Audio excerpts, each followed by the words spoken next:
এত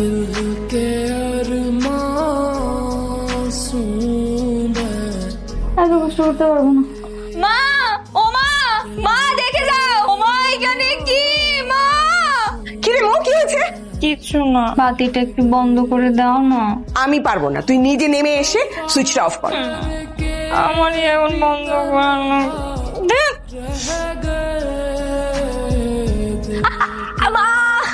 আমি মেয়েকে বিয়ে করতে পারবো না, ওই মেয়েকে দিয়ে জীবনে সম্ভব না, কারণ অলস মানুষরা জীবন নিজেদেরকে পরিবর্তন করতে পারে না। বাবা তোমাকে বলছি না, অলস মানুষরা জীবনে তাদের আলোচনা ছাড়তে পারে না। এই দেখো কেমন করে চেয়ারে তুলে নিয়ে আসতে হচ্ছে। মা তুমি একটু হেঁটে দেখাও তো। হেঁটে দেখাবো? এখন আমাকে দেখেন, আমি যাওয়ার সময় তো হেঁটে যাব, তখন আমার হাঁটা দেখেন। হাঁটতে কষ্ট হচ্ছে তাই তো? ঠিক আছে আপনি বসে থাকেন, হাঁটতে হবে না। বাবা চলো। আমি বলি কি বাবা, বাইরে কোথাও দেখা কর। আচ্ছা ঠিক আছে, কিন্তু এটাই লাস্ট বার। ঠিক আছে, এটাই লাস্ট।